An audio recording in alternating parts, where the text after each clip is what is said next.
ये गुरुदेव नाम किसका। नर नारियों, बच्चे और बच्चियों,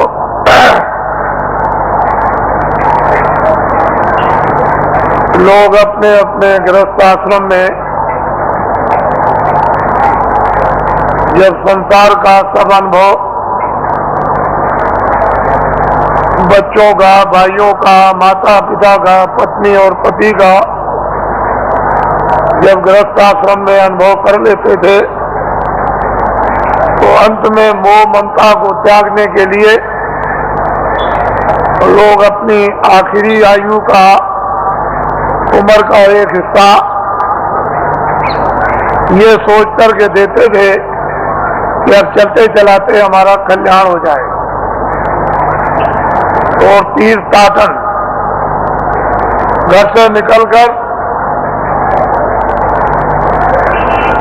भागवत या गीता कराकर और भोज कराकर देशाटन के लिए, तीर्थ यात्रा के लिए निकल पड़ते थे और ये हाथ जोड़ते थे कि हम आ गए तो आ गए, अब हमको ये समझो कि हम नहीं हैं। हमारा यदि समय पूरा हो जाए तो हम बीच में ही चले जाएंगे। इस तरह से लोग घर से निकलकर तीर्थों में, देवस्थान में, ऋषियों मुनियों महात्माओं के आश्रम में लोग आखिरी आयु में भ्रमण करते थे। ये आशा तोड़कर जाते थे कि अब हमको घर में वापस नहीं जाना, और रास्ते ही में उनका शरीर शांत हो जाता। प्यार ने खाया, ऐसे ही पड़ा रह गया, गड्ढे में गिर गया, किसी ने फेंक दिया, ये कुछ नहीं, घर से निकल गए और चले गए। पहले सभी आश्रमों में ये नियम था, अब ये कहा गया, अब ये बताया गया है कि गृहस्थाश्रम में रहो और आपको सच्चा सत्संग, सच्चे महात्मा का मिलना चाहिए, जिससे सत्संग और उसके वायुमंडल में अगर यदि शरीर शांत होता है तो अपने को वो परम सौभाग्यशाली ये समझे कि मेरी आत्मा का हो गया कल्याण। मैं जो कह रहा था कि अगले साल इसमें से कितने लोग यहाँ पर जो बैठ करके सुन रहे हैं वो अगले साल यहाँ नहीं आ सकेंगे, उनका समय पूरा हो जाएगा। इससे ये मालूम होता है कि आपका समय साल से कम रह गया, इसलिए दोबारा फिर ये आपको अवसर नहीं मिलेगा। न तो आप दर्शन दे सकते हो और न आप दर्शन कर सकते हो और न आप सत्संग सुन सकते हो, क्योंकि श्वासों की पूंजी समाप्त हो जाएगी और अनमोल मनुष्य शरीर किराए के मकान से जीवात्मा को विवश और लाचार होकर के निकलना पड़ेगा। तो आपने देखा होगा, आज सुबह लाइन में खड़े हुए पूजा के लिए, न कोई बीमार है, आराम से खड़े हैं और पूजा की प्रतीक्षा में है कि हम वहां तक पहुंच जाएं और प्रसाद ले लें, और बस उतने ही में जमीन पर बैठे और शरीर छूट गया, यानी जीवात्मा शरीर से निकाल दी गई।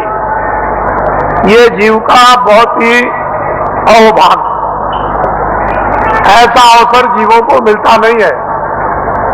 ऐसे वायुमंडल में, ऐसी देखरेख में, ऐसे संकल्प में, ऐसे संदेश में, मालिक की याद में, उसकी पूजा में अगर सांसों की पूंजी समाप्त हो जाती है और शरीर से जाना पड़े तो उसकी संभाल हो जाती है, तो जीव इधर उधर नहीं जाता। महात्माओं को मालूम है कि जीव कहाँ जाएगा और इसका हिसाब किताब कहां पर होगा। वो पूरा उनको मालूम है। जिस तरह से खुली आंखों से आप हमको देखते हो बाहर की शरीर की आंखों से, और मैं आपको देखता हूं, इसी तरह से अंतर्ज्ञान दृष्टि के द्वारा वो सब कुछ दिखाई देता है कि जीव इधर से जैसे ले जाए जाते हैं वो कैसे जा रहे और कहाँ इनका हिसाब होता है। ये महात्माओं को सब मालूम। पिछली किताबों में महात्माओं ने बहुत कुछ आपके लिए निराकरण कर दिया है और उन्होंने आपको बहुत विश्वास दिला दिया, उसके कहने की जरूरत नहीं है। तो दो आदमियों का यहाँ पर शरीर छूट गया और कल दोनों के दोनों ही गए।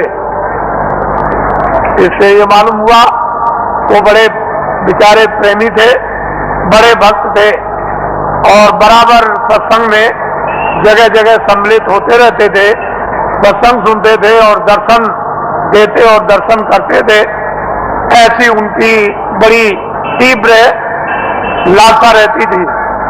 तो ऐसे लोगों का तो वैसे भी काम हो जाता है। जो नामदानी जंगल में रहते हैं, जो यहाँ सत्संग में नहीं आए, अगर उनका भी शरीर छूटता है तो उनके लिए भी इंतजाम बंदोबस्त करके रखा है कि उनकी भी जीवात्मा गड्ढे में नहीं जा सकती। उनको मालूम है कि कहाँ किस समय पर। इसके माने ये नहीं है कि आप सत्संग में बैठे हैं और आपका दर्शन कर रहे और दर्शन दे रहे और वो जंगल में जीव जो है वहां से चला गया, ऐसा नहीं। उन्होंने पहले ही से इंतजाम करके पूरा रखा है और उनको मालूम रहता है कि जीव यहाँ से नामदानी जा रहा, उसका इंतजाम कर दिया। उसके कर्मानुसार, उसकी साधना अनुसार फिर तुरंत शीघ्र देर कुछ नहीं लगती, मिनटों का भी काम नहीं, और उसको ये फिर मनुष्य जन्म दिलवा दिया जाता और ऐसे वायुमंडल में जन्म मिलता है जहाँ आस-पास में सत्संगी यानी प्रेमी सत्संगने स्त्री और पुरुष रहे, और जैसे ही वो बच्चा बड़ा होता है फिर नामदान प्राप्त कर लेता है और वहां से साधना फिर शुरू कर देता है। यदि बीच में फिर उसकी साधना अधूरी रह जाए और फिर वो अपना शरीर छोड़ दे तो फिर उसकी संभाल हो जाएगी और ऐसी जगह पर उसको जन्म दिलवा दिया जाएगा कि फौरन सत्संग में फिर आकर और नामदान को प्राप्त कर लेगा और जहां से साधना छूटी है फिर शुरू कर देगा।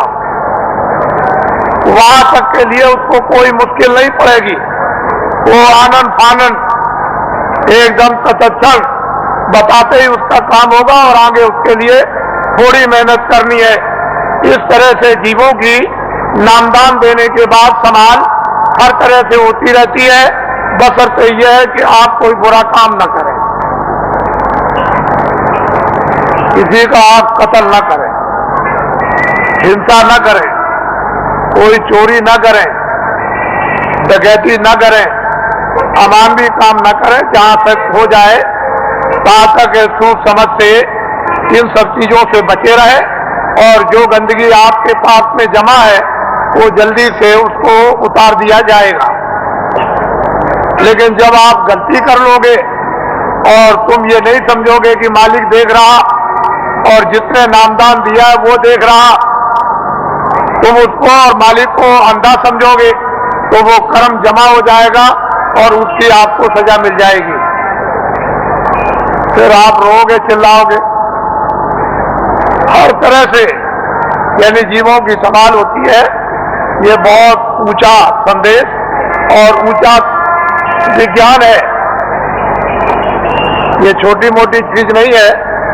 उनको सब मालूम है कि जीवात्माएं कैसे उतरती हैं और कैसे चढ़ती हैं और मनुष्य शरीर में कैसे डाली जाती हैं और किस तरह से निकाली जाती हैं।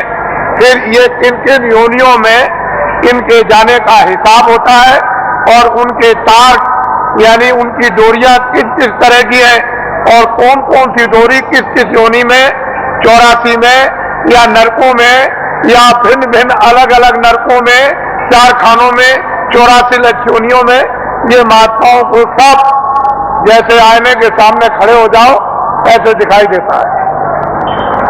लेकिन अब ये जरूर है कि जब तुम्हारी आंख खराब हो गई तो आप ऐसा समझते हो कि सब अंधे हैं, किसी के आंख होगी ही नहीं, कोई दुनिया को देखता ही नहीं होगा।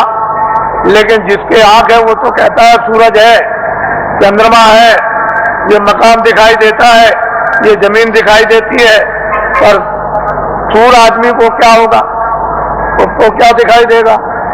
इसलिए जगत अंधा हो गया है और बहरा हो गया, वो महात्माओं को पहचान नहीं पाता, समझ नहीं पाता, उसके पास समझने की बुद्धि नहीं और आंख अंधी हो गई तो कैसे पहचाने।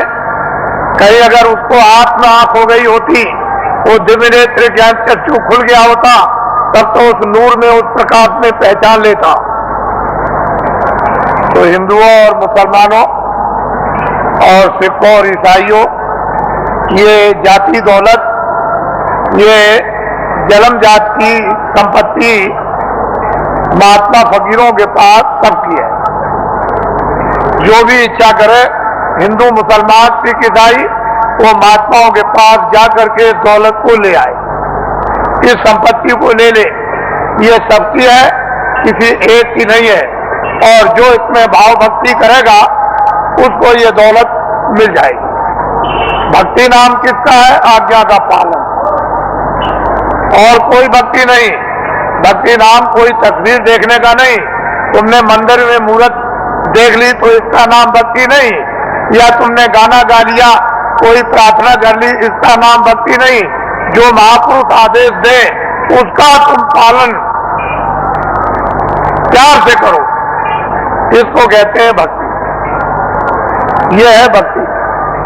हमने राम को नहीं देखा, हमने कृष्ण को नहीं देखा, हमने तुलसीदास को नहीं देखा, हमने मोहम्मद साहब को नहीं देखा, हमने ईसा मसीह को नहीं देखा, हमने पैगंबरों को नहीं देखा, हमने योगियों को नहीं देखा, ऋषि मुनियों को नहीं देखा, तो आप किसका पालन करोगे? रामायण समझ में आती नहीं, गीता समझ में आती नहीं, कुरान समझ में आती नहीं। अगर समझ गए होते तो रहम ना आ जाता, फिर जालिम तो नहीं रहते, हृदय में दया नहीं आ जाती, निर्दयी तो नहीं रहते। लेकिन वो तो तुम्हारी समझ में आता नहीं। तो भक्ति नाम है आदेश का पालन। जो आदेश का पालन कर लेगा वो तो महात्मा बड़े दूर के देखने वाले होते हैं। वो धीरे धीरे धीरे धीरे धीरे धीरे चारों तरफ से जाल डाल कर और ऐसा तुमको फंसा लेंगे। पहले कुछ नहीं बोलेंगे, धीरे से फिर फंसा लेंगे, और जब शिकंजे में आ गए तब फिर ठीक करेंगे। वो बड़े होशियार होते हैं, वो इस तरह से ठीक करते हैं जैसे एक भृंगी एक झींगुर को पकड़ते ही फौरन उसने मूंछ काट डाली बिल्कुल, और टांग काट दी, उसके पर को काट दिया और बिल्कुल उसको संपुट कर दिया कि अब न उड़ सकता है न चल सकता। बिल्कुल करके बराबर कर दिया उसको एकदम, और उसको पकड़ लिया और ले गया और छेद पर अंदर की तरफ सुराग में बैठा दिया, और दरवाजे पर बैठ करके भृंगी बस फिर आवाज देता है 24 घंटे। जब उसने भृंगी ने आवाज दिया 24 घंटे के अंदर, तो उसने अपनी सारी शक्ति को झींगुर में भर दिया, तो पर भी जमे आए, उसके पैर भी जमे आए, उसकी मूछें भी जमे आई, और बस 24 घंटे के बाद जो निकला तो फौरन उसने दूसरे को पकड़ा और उसको संपुट कर दिया। तो महात्मा बड़े होशियार होते हैं, तुमको नहीं मालूम कि वो कैसे पकड़ते हैं, आपको कुछ नहीं पता, जानते ही नहीं हो। इसलिए आप ये मत समझो ये सूखा सत्संग नहीं है।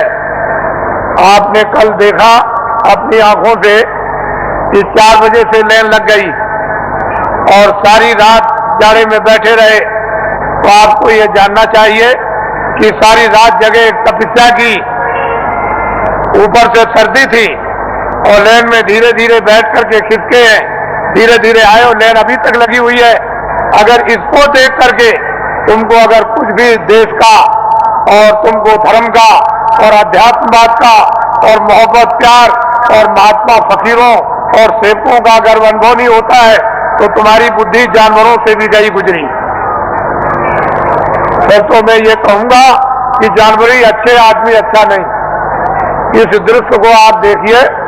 इस दृश्य को वैसे मेरे पास ऐसा रास्ता है कि मैं 4 ही घंटे में इसको निपटा दूं, लेकिन मैं ये दिखाना चाहता हूं कि देवियां कैसी बैठी हैं कतार लगाकर, पुरुष कैसे बैठे कतार लगाकर, क्या इंतजारी कर रहे हैं और इस ठंडी में किस तरह से तपस्या कर रहे बैठे हुए हैं, ये आपको दिखाना चाहते हैं।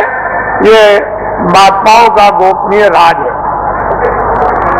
ये राज और रहस्य कुछ दिनों के बाद आपकी समझ में आएगा, अभी तो नहीं आ सकता।